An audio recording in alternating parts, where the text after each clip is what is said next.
approche choisie.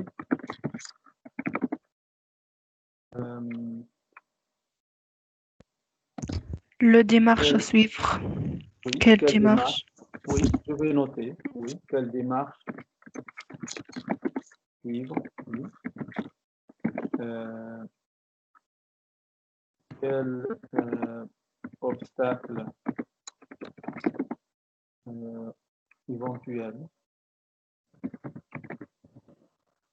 peut-on avoir?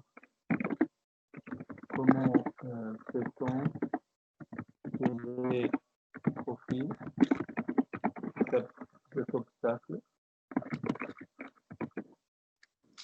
afin de mieux aider l'apprenant à le dépasser? Bon.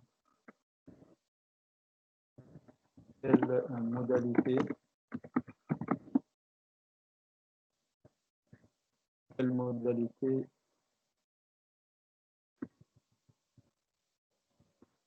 d'évaluation choisie?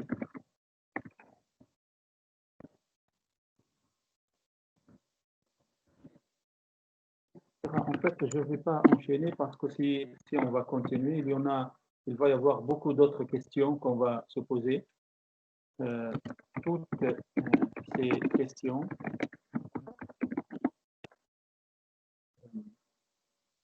doivent aider l'enseignant à bien cibler les apprentissages, repérer les besoins de ces apprenants. Exemple, grâce à une évaluation diagnostique, par exemple.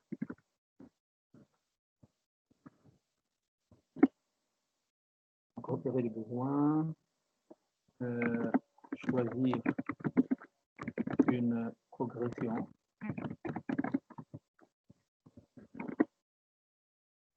un développement.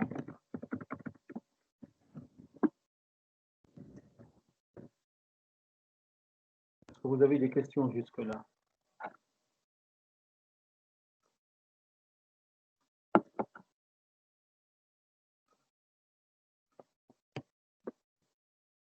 Est-ce que, donc quelqu'un a posé, Nadel, est-ce que la séquence didactique change si on utilise plusieurs types d'activités? Tout d'abord, je dois vous dire que la séquence didactique, c'est un travail qui se fait en amont. Donc, vous savez ce que ça veut dire en amont? Donc, oui, c'est un travail d'élaboration. Je vais l'expliquer, hein, d'élaboration qui se fait en amont, c'est-à-dire avant de commencer le travail dans la classe de langue. C'est-à-dire en phase, on appelle ça phase pré-pédagogique.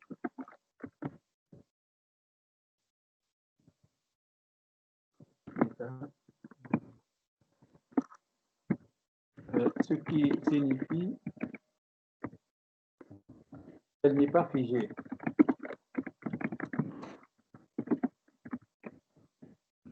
C'est-à-dire qu'on peut changer plusieurs paramètres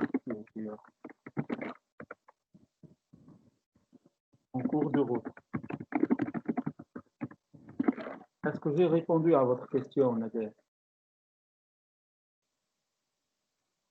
Nadel, est-ce que tu as posé les questions? Est-ce que si on va avoir plusieurs activités, est-ce qu'on peut changer, par exemple, de modalité de travail? Est-ce qu'on peut changer d'évaluation? Est-ce qu'on peut utiliser, par exemple, un support au lieu d'un autre support?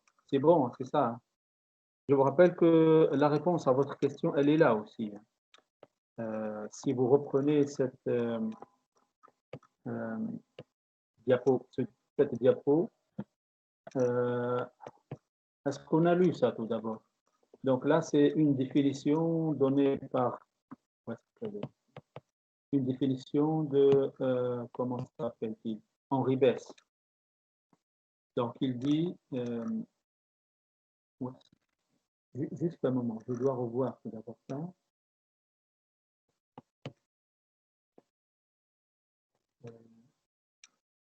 D'accord. Bon, ensemble ordonné d'activités réparties en séances d'apprentissage, c'est-à-dire, donc je vais lire, je vais donner des exemples oralement, hein. Je n'aurai pas le temps de tout écrire, hein, s'il vous plaît. Donc c'est un ensemble ordonné, mais je vous ai donné un exemple tout à l'heure, hein. C'est-à-dire, vous pouvez avoir par exemple une séquence didactique qui va s'étaler sur 20 jours, par exemple. Donc, en principe, elle est faite de beaucoup de séances. Vous voyez ici, réparties en séances. C'est-à-dire séance 1, séance 2, séance 3. Je vous rappelle que dans le manuel ou le guide pour dans notre contexte tunisien, parfois vous trouvez le mot journée.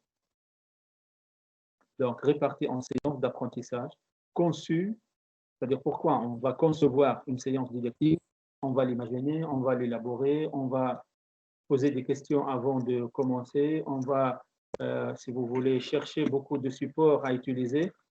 Dans quel but? C'est de permettre à l'apprenant de développer des compétences, les mettre en pratique, en acquérir d'autres, c'est-à-dire acquérir d'autres compétences. C'est-à-dire le but, c'est ça. On a toujours un objectif. Bon, là, on parle en général des compétences, un savoir, un savoir-faire, un savoir-être, etc.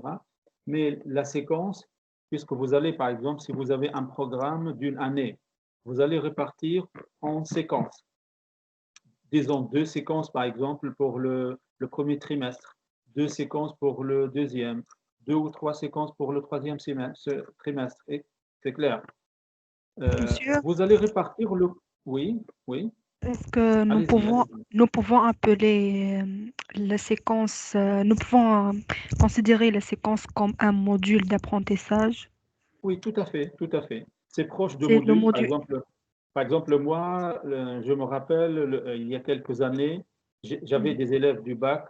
Par exemple, on a un module 1, module 2, etc. Oui, Le oui, module 1, par exemple, et vous-même, vous étiez des élèves, vous vous rappelez, hein? C'est-à-dire, oui, on choisit des textes et on choisit pour la grammaire des activités pour la langue. mhm, Ensuite, on a des supports qu'on va traiter à l'oral. Et mhm. puis, d'autres activités de manipulation, de production, de transformation, etc. Mais tout, c'est-à-dire tout ce module, à la fin, il y a toujours un objectif à réaliser. Par exemple, emmener les élèves du bac, par exemple, à rédiger un texte argumentatif où ils peuvent donner ou peuvent exprimer un point de vue ou une prise de, c'est-à-dire un avis, une opinion catégorique, c'est-à-dire ou bien complètement pour, ou bien complètement contre. Monsieur, Dans un autre module ou bien une autre séquence didactique, vous pouvez par exemple utiliser d'autres supports, faire d'autres activités, échanger un peu, par exemple, on peut travailler un peu sur presque le même texte argumentatif, mais avec la prise de position nuancée, par exemple. Oui, je vous écoute, oui. monsieur, c'est-à-dire au cours de l'année, Oui, on fait répartir le programme scolaire voilà. Oui, en en des séquence. séquences, en plusieurs Voilà, séquences. voilà. C'est-à-dire, Chaque, c'est une planification. Oui, mm, oui, chaque séquence didactique oui. est répartie elle-même en plusieurs séances, Très bien. Oui, liées entre eux bien sûr. par un Euh, objectif. oui, lorsque vous Mm, définissez, ça, c'est un principe. Je cite hein, ces principes. Je ne sais pas où est-ce que j'ai cité les principes. C'est le principe de cohérence. C'est-à-dire, ça oui, doit être cohérent.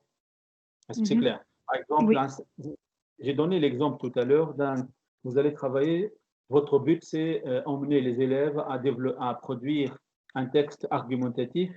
Alors, si on vous dit pourquoi est-ce que vous avez travaillé sur les connecteurs, par exemple, vous devez vous devez montrer le lien. Et le lien, il est là, mais seulement vous devez l'expliciter. Par exemple, un texte argumentatif, d'une idée à une autre idée, on progresse. Alors, on va avoir besoin de connecteurs qui vont assurer cette progression, par exemple. Est-ce que c'est clair? Tout ce que Oui, vous allez sélectionner dans la séquence didactique, ou encore, si vous voulez simplifier, dans le module ou dans l'unité d'apprentissage, parce qu'il y a beaucoup d'appellations. Tout ce que vous allez sélectionner comme progression, comme outil, comme activité, comme exercice, doit être, si vous voulez, pertinent. C'est-à-dire, vous devez être capable de dire pourquoi vous avez, par exemple, fait un exercice de production au début, par la suite, vous êtes revenu à la fin, c'est-à-dire au milieu de la séance, pour faire un exercice de transformation. Par exemple, je donne un exemple comme ça. C'est-à-dire, tout doit c'est-à-dire être juste. Oui, oui, c'est-à-dire allez-y. tout est au service d'un but spécifique. Oui, mais c'est ce que j'ai noté ici. C'est-à-dire, le but, c'est ce qui. On a commencé par ça. Je ne sais pas où est-ce que j'ai noté ça au début. Hein. Voilà, donc là, on a posé les questions, mais au début de notre rencontre, on a dit ce qui commande, c'est-à-dire le plus important, c'est le but. Mhm. Où est-ce que j'ai d'accord, Monsieur, ça? Oui, monsieur, est-ce que la je vous ai. séquence contient un objectif général معناها, qui est lui-même Oui, on peut le. a des objectifs spécifiques? Bien sûr, bien sûr. Donc là, lorsque j'ai dit, par exemple, si vous prenez une séquence didactique, Oui. à la fin, par exemple, de la séquence, l'élève doit être capable de faire ceci, cela. Ça, c'est un objectif général. Et il y a ceux qui parlent d'objectif terminal d'intégration, c'est-à-dire ce qu'on appelle OTI. Je vous rappelle que tout ça, on va le revoir en détail lorsqu'on va revenir sur les programmes officiels. C'est très, très détaillé avec les programmes officiels, mais maintenant, on ne va pas voir ça, mais on va y revenir. Mais cet objectif, si vous dites, par exemple, être capable, par exemple, de produire un texte argumentatif cohérent pour exprimer une prise de position nuancée. Ça, c'est l'objectif à la fin de la séance, de la séquence, pardon. Mais dans les autres séances, parce qu'on a dit la séquence est formée de plusieurs séances. Par exemple, dans une séance, vous pouvez développer un objectif, si vous voulez, qui n'est pas vraiment d'ordre général comme l'objectif terminal. Par exemple, vous pouvez dire être capable de utiliser si vous prenez par exemple une activité en grammaire, par exemple, être capable de bien utiliser les outils de cause, de conséquence ou d'opposition. Là, c'est un objectif opérationnel, c'est-à-dire ça peut être aussi un objectif spécifique, mais il va être au service de l'objectif que vous allez développer tout au long de la séquence didactique. Est-ce que j'ai répondu à votre question? Oui, monsieur, c'est C'est-à-dire clair. c'est-à-dire cet objectif final, en quelque sorte, vous allez le diviser, en fait, chaque séance doit avoir son propre objectif. Et chaque objectif est en rapport avec l'objectif terminal. Ça, je vous rappelle, là, on est en train de parler en général, mais on va voir ça dans les détails et avec des exemples. C'est pour cela que je vais faire euh, presque tous les 2, 3 jours pendant ces vacances des séances comme ça. À chaque fois, je prends un exemple et je vais, parce que jusqu'à maintenant, on a travaillé beaucoup plus sur tout ce qui est théorique et on n'a pas vu des exemples. Sauf, par exemple, là, je vous donne des exemples, mais c'est pour expliquer et ça reste très, très ponctuel. J'aimerais qu'on prenne, par exemple, et en fait, j'ai programmé ça